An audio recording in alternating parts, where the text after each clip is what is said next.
안녕하십니까 박정호입니다. 이번 방송 현대미포조선에 대해서 이야기해 보도록 하겠습니다. 영상 하단에 좋아요 한 번씩 눌러주시고 이야기 시작해 보도록 하겠습니다. 현대미포조선 오늘 시장의 흐름 대비해서는 물론 덩치가 크니까 그 움직임이 뭐 크게 나왔다라고 하기도 어렵고, 또 이날 같은 경우는 뭐 별거 없었다라고도 표현을 해볼 수 있겠는데, 하여튼 뭐 어제 오늘 그 금요일이랑 오늘 뭐 그렇게 뚜렷하게 강한 반등이 없었다고 해도 좀 주목을 해봐야 되지 않을까 싶습니다. 그리고 오늘 이제 요 3%의 흐름도 사실 이 종목의 이제 덩치를 생각하면 굉장히 많이 움직인 거긴 하거든요. 시총이 3조가 넘기 때문에. 하여튼 이야기를 전반적으로 이제 조선주 전반으로 해서 이야기를 해보면, 일단 조선업이 진짜 지금 LNG선 관련해서 수주에 대한 이야기들이 계속적으로 나오고 있고, 그리고 특히 유럽이 러시아의 가스 의존도를 줄이는 과정 속에서 결국 수혜를 보고 있다라고 표현을 해볼 수가 있을 것 같습니다. 결국 유럽이 지금 어디서 땡겨 와야 되는 거죠, 에너지를. 그러려면 배가, 물론 지금 발주를 해서 조선사들이 수주를 한다고 해서 뭐 바로 며칠 만에 나오는 그런 건 아니지만 그래도 결국에는 러시아에 대한 의존도를 줄이려고 하는 과정 속에서 계속적으로 뭔가 이런 액션들이 나올 거다라고 볼 수 있겠고, 실제로도 그런 거가 이제 수주가 잡히고 있는 것들이 확인되고 있죠. 그런 가운데서 조선주가 이제 특히 조선업이 지금 현재 올해 목표와 그런 수주에 대한 그런 부분을 이미 상당의 부분 채워놓은 부분도 있고, 그럼 결국 그런 부분들이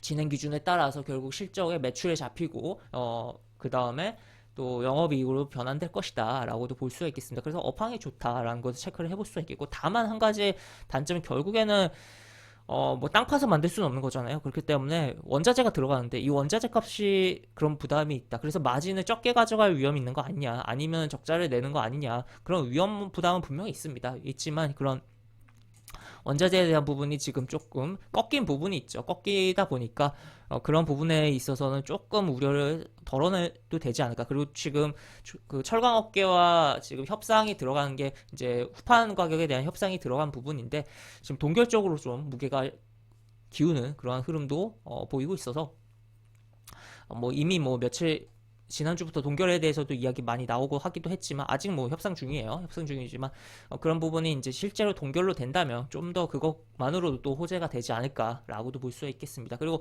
현대 미포조선 같은 경우는 현재 이제 보시면 오늘 외국인과 기관이 양매수를 좀 해줬어요. 양매수를 해줬고, 보시다시피 오늘 거래량이 18만 주예요. 18만 주인데 기관 10%, 외국인 그 이상 매수를 했다라고 볼 수 있겠고, 물론 외국인 이 수량 같은 경우 요즘에 하도 CFD에 대한 부분이 있다 보니까 이걸 다 신뢰를 해야 되는지는 물음표를 던져야 되는 부분도 있지만, 대형주니까 신뢰를 하면서 볼 수가 있겠고, 연기금 같은 경우는 오늘 매도가 좀 있었지만 뭐 의미 없는 약간 그런 수량이지 않나 싶습니다. 이런 식으로 진행이 됐고, 지금 그리고 개인들은 매도가 진행되고 있다. 결국 누군가는 팔아줘야 누군가는 살 수가 있는 거죠. 그래서 개인들 쪽에서 순매도가 계속적으로 나오고 있는데, 결국 개인들의 관심이 없는 분야, 그리고 메이저의 자금이 어느 정도 응축돼서 집행되고 있는 분야의 시세가 많이 난다라는 관점에서 본다면 결국에 이제 이러한 현대미포조선의 좋은 흐름이 기대해 볼 수 있지 않을까. 그리고 좀 올려보면 다시 4월을 좀 봅시다. 4월 보면 외국인이 여기 11일부터 26일 보죠. 11일부터 26일 여기죠.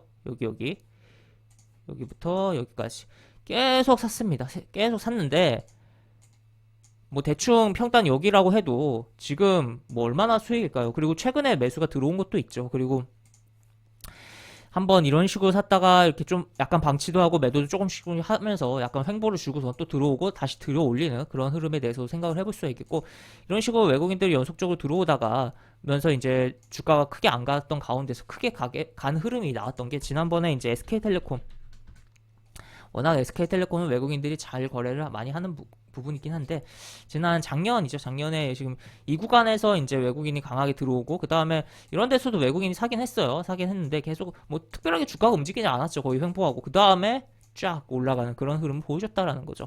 그래서 현대미포조선도 그러한 흐름에 대해서 기대를 해보면서 볼 수 있지 않을까 싶고, 그리고 또 추가로 이제 차트적으로 보겠습니다. 차트적으로 보면은 지금 주가가 지난번에 여기 고점 찍었어요. 고점 찍고서 쭉 밀려 내려오고, 여기서 60일 이동평선, 120일 이동평선 근처에서 한번 막혔어요. 막히고 또 저점을 갱신하고 내려왔죠. 내려오고 그 다음에 이제 120일 이동평선 지금 기울기가 이렇게 꺾여 내려온 120일 이동평선에 저항을 받고 저항 그 다음에 뚫었다가 다시 한번 미끄러지면서 밀려 내려오고 뚫었다가 밀려 내려오고 뚫었다가 밀려 내려오고 이런 흐름들이 나왔는데 여기 보시면 이 120일 이동평선과의 뚫었다가 내려올 때마다 이 거리가 물론 깨긴 했지만 짧아지고 있다. 폭이 짧아지고 있다. 그만큼 하방에서 매수세가 뭔가 유입되고 있다. 결국 그러한 매수세는 외국인과 기관의 매수세일 가능성이 높다라고 생각을 해볼 수 있겠고 심지어 여기 보시면 120일 이동평선 닿지도 않고 이렇게 움직였습니다. 그래서 이러한 부분에 있어서도 긍정적으로 보자라고 볼 수 있겠으며 큰 흐름 봅시다. 큰 흐름 보면은 월봉 차트에서 보면 현재 지금 한번 이렇게 시세를 쭉 주고선 내려갔다가 잡아주고선 다시 한번 요 구간, 요 박스를 어느 정도 만들어주고 다시 한번 이 위쪽에서 좀 놀아주는 흐름.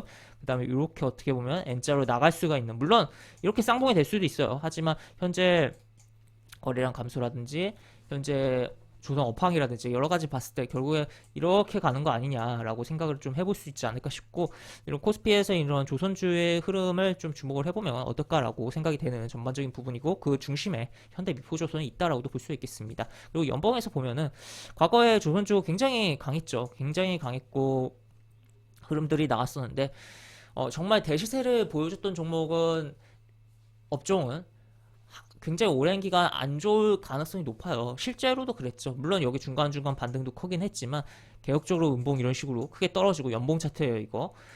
그 다음에 저조한 흐름이 7년에서 지금 20 몇 년입니다. 22년입니다. 그래서 지금 보시면 거의 10년 동안에 이런 저조한 흐름 보여주다가 한번 이렇게 올라갔다가 떨어지고 그리고 이 하락에 대한 추세의 이 부분을 지켜주면서 꼬리 달고선 땅땅땅 연속적으로 양봉 3개가 현재 형성되고 있는 올해이다 라고도 볼 수 있겠습니다. 그래서 결국에 이런 흐름 속에서 10만원 내지 추가적인 흐름에 대해서도 생각을 해볼 수가 있는 게 현대 미포조선 아니냐라고 볼 수 있겠고 조금 호흡은 길게 가져가야 될지도 모르겠지만 대형주다 보니까 이런 외국인과 기관의 그런 그리고 또 업황에 대해서 생각을 하면서 계속적으로 좀 주목을 해보면 어떨까라고 생각이 되는 종목이다라고 정리를 해볼 수가 있겠습니다. 네, 이렇게 볼 수 있겠고 영상 하단에 보시면 설명과 댓글 부분에 동일한 링크가 들어갑니다. 이 링크 타고 들어오시면 제가 운영하는 무료 카톡방으로 입장을 할 수 있고 입장하시면 여러가지 장중 시황 관련 코멘트, 속보 관련된 부분 여러가지 부분들 올려드린 부분 있으니까 이 부분 참고해보시면 주식하시는데 많은 도움이 되지 않을까 싶습니다. 이상 박종호였습니다. 네, 감사합니다.